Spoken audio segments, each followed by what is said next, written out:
Hey, Liz here, the driver, aka Nat's chauffeur for the Rebelle Rally. I wanted to just do a little talk about our vehicle, which is a 2011 Toyota Tundra. She is supercharged, so we have to run premium fuel. But yeah, so we want to just kind of go over how she sits now. She's built out as a basically kind of like overland camping vehicle. She's definitely overbuilt for that and for what we're getting into, but we will be changing a few things out. So as she sits, we have front and rear steel bumpers, as well as steel welded on sliders. So that will help, especially with our length and our breakover angle and stuff and going over any rocks. She has Elka DC 2.5 remote reservoir fully adjustable shocks on her. They've got about 30,000 miles on them. We are hoping to get them rebuilt before the rally, but if not, they're still in great shape. So they are coupled with Camberg upper control arms, because with the lift, definitely needed to change that out. She actually came with those, and they've been good. They're a little squeaky here and there, but they have been good upper control arms. She runs the DuroBump Active bump stops, just like all of our vehicles. Those are one of our favorite upgrades almost immediately. Has a 10,000 pound worn winch on the front, D-shackles and stuff, rigid lighting. So if we get in kind of after dark or a little bit later, we will have lighting. There's a few pieces that we want to add on. She doesn't have anything high in the back, so we would like to have, or planning to add on a chase bar or some chase lights. So she has some low ones, but in the dust, sometimes those get a little bit lost.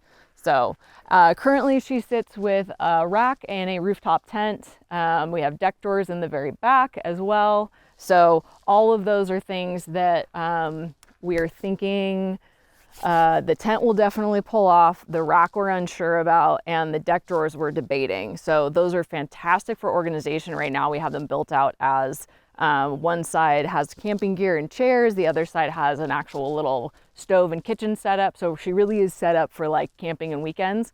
We'll pull all the gear out. However, we might pull the deck drawers and run just an open bed, because if we get into some kind of situation where we're stuck somewhere, we can't pull the tailgate open and we can't get into the drawers and get our recovery gear out, then we're in a bad situation. So ideally we're not dealing with that, but just in case. So we're debating if we're keeping the deck drawers for this, for the rally, or if we're pulling them out. And the rack, same thing. We want to run 2 spare tires. That's our plan. So with the rack on the back that holds the tent, we don't know if we can get them in or not. So those are all things that we may or may not change. The winch currently is in free spool, so it's stuck that way. So we will be rebuilding the winch. There's probably going to be a video of us working on that. We've got a guy that's going to walk us through it, so that should be an adventure. But the inside is no longer seat delete. We put the seats back in. So we're going to go ahead and run a Dometic fridge in the back for snacks and cold water and stuff. To power that, we're going to be using our Wagon Tech 1200 battery. That's what I usually use in my little truck when I go camping. So we'll have that with us. We'll be able to charge headlamps and any extra like lights and things like that that we'll need. Obviously won't be charging cell phones or anything. So, but you still need to be able to have headlamps and things for the bathroom at night. So yeah, this is how she sits. She's also got, I don't think I covered, she's got an extended range fuel tank as well. So that is pretty nice, except when you have to go to the gas station. So she's overbuilt for what we're doing, but it's gonna be fun. So she's also a little big. So stay tuned, and we're gonna show you some of the upgrades as we go along.